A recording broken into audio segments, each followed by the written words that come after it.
Body এমন ভাবে পুড়ছে পুরো মাংস বের হয়ে সাদা হয়ে গেছে। অ্যাসিড কিছু একটা আমাদের শরীরে পড়ছে, পুরো শরীর হাত পা মুখ জ্বলছিল। বাচ্চাগুলোর কিরকম লাগছে? বাচ্চাদের ক্লাস হচ্ছে বাচ্চারা মরে যাচ্ছে। আমি জিনিসটা বলতেছি এখানে যে বাচ্চারা আছে আমি তাদের সাহায্য করবো, ওদেরকে নিয়ে আসার চেষ্টা করবো। তো আমি যখন সামনের দিকে যাই আমি পুরাই ট্রমাটাইজ হয়ে গেছি যে এটা কী দেখছি। আমি একটা মেয়ের অর্ধেক বডি দেখছি, আমি একজনের মাথার খুলি পড়ে থাকতে দেখছি, একজনের হাত দেখছি, একটা লম্বা ছেলে বডি এমনভাবে পুড়ছে পুরো মাংস বের হয়ে সাদা হয়ে গেছে। আমরা সামনে দিয়ে ক্রস করছি, এরকম বাচ্চাগুলো দৌড়াইতেছে, ছোট ছোট বাচ্চা বলে আপু আপু আপু আপু।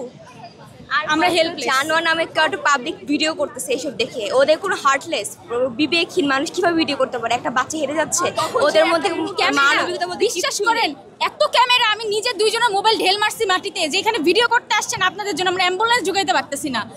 জনগণের খালি পায়ে ধরা বাকি ছিল যে যারা ঢুকছেন অকারণে ঢুকছেন দয়া করে বের হয়ে যান। আপনারা তো টিভিতে দেখতে পারবেন নিউজটা কি হয়েছে, আপনারা কেন ভিডিও করতেছেন? আপনাদের জন্য আমরা কাজ করতে পারতেছি না। বান্ডেল থাকলে প্রতি সেনমানিতে টাকা বাঁচবে।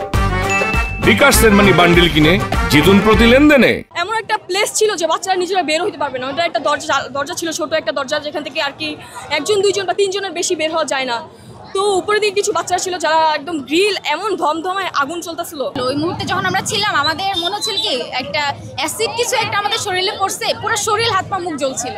বাচ্চাগুলোর কিরকম লাগছে? একটা সেকশন পুরো ডিস্ট্রয়, যেখানে প্লেনটা পড়ছে, আশা করা যায় যে সেখানে কোনো বাচ্চা বেঁচে আছে। এক একটা স্টুডেন্টে এই 27 জন স্টুডেন্ট ছিল, তারা ফুল অফ মরে গেছে। যে ক্লাসের ভিতরে একদম ফুল অফ, একজন বেঁচে থাকে না, প্লাস চেহারাও চেনা যায় না।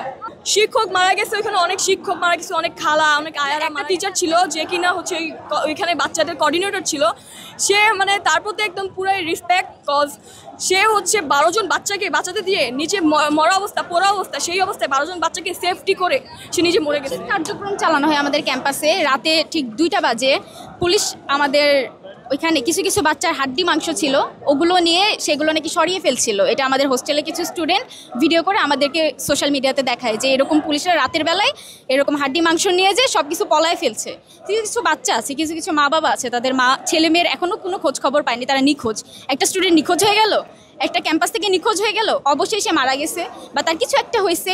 অন্তত মা বাবাকে নিশ্চিত করা উচিত, ওগুলো ডিএনএ টেস্ট করে নিশ্চিত করা উচিত যে না আপনার বাচ্চাটা বেঁচে নাই। সে মা বাবা কোন আশা নিয়ে দাঁড়ায় থাকবে? মা বাবার পোলাপাই নিখোঁজ হয়ে গেছে, একটা বাচ্চা নিখোঁজ, সেটা কিভাবে সম্ভব?